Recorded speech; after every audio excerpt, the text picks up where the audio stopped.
Please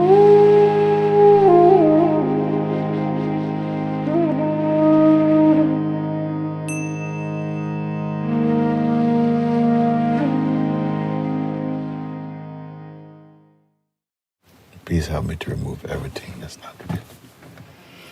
And I say, actually, there's only one thing to remove that's not real. And everything else that appears unreal comes from that one thing. And it's the identifying of the self with a limited sense of personhood. The sense, I am this person. If you see the unreality of that, all the other unrealities which are produced inside that and connected to that, all that will not bother you. Just one thing. Only one thing to see through and to remove its influence. And that is the identity. I am this person. This is a personal life. And the proof that that one is seen. And if this one is also seen, like this same one's world, and attention and intention and memory and identity is all seen along with the one we take to be ourselves is seen, then they all share the same unreality, that they are just produced, the product of thinking, the thinking mind.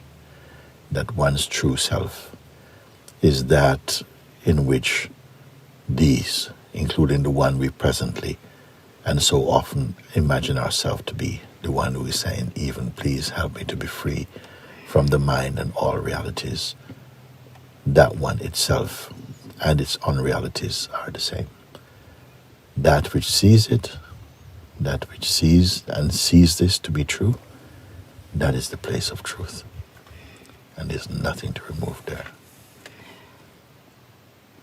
And that is the quintessence of all the energy and intention and purpose of pointing, is to show that thing. It's not that there are so many things to remove, help me to remove the things, because if we look like that, it will seem that they are unending. The things keep coming back and coming. Why they keep coming back? I try so hard, I keep coming back. And I said, they keep coming back. At one time, the one you are regarding as yourself, it was important for that identity to grow towards less identity and to grow towards loving God and appreciating the opportunity that life brings to discover God. But at a certain point you even outgrow this one also.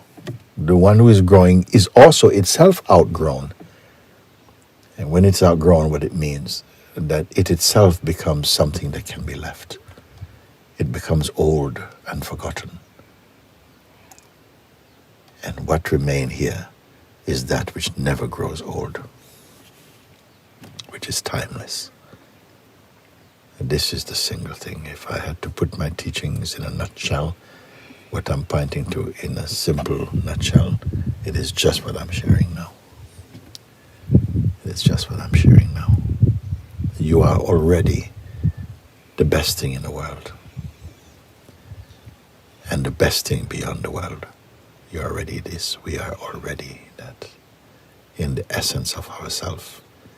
And I don't put the essence as being somewhere deep or far away, and we almost have to try hard to get there. This we who are trying to get there is itself dreamed inside the one who is not dreaming. We just, that pointing has to be recognized experientially and verified in the heart. That after all, that is so, it is true. And thereafter all the illusions find their proper position. You are that self. It is not even a belief. It is the fact of your experience.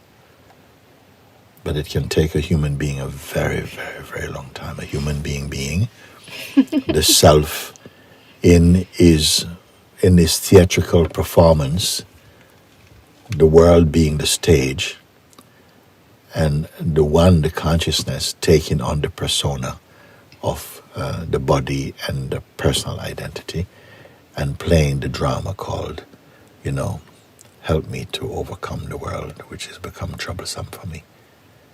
So that's towards the end of the play, is that one is waking up to the fact that, yes, I've been dreaming all these things that I thought were real, and all my suffering was also inside my dream. And now I'm coming to see, my gosh. So what is going to change then? Simply what I thought was terrifying and horrible, I just dreamed it. And there must be a difference between dream and actuality. Does dream mean that we don't feel it? Yes, you feel it. We suffer it, but through the mind and through, just like we can imagine something and become frightened and terrified and so on. Yet the thing is not real. In the same way, our identity as a person is made up and it's not real.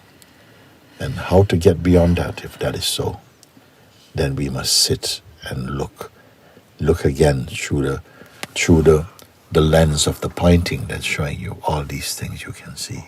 Everything that you can see only appeared in front of you, and they disappear in front of you. And even the one who you've been saying, who we've been calling ourselves, this intimate sense of personhood with its nerve center in this feeling, I am this person, I am this body.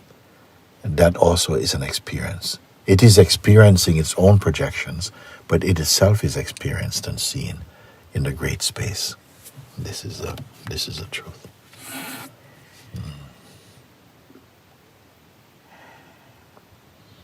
Everything that I have come to see and learned and understood, I've expressed it just now in these words. And I find that there's nothing more to be taught, actually. Only to be understood. Only to be contemplated, inquired into, confirmed. And arising out of the proof of this is the bliss of one's true nature. The harmony, that is the harmony of God, of the true self. Amen.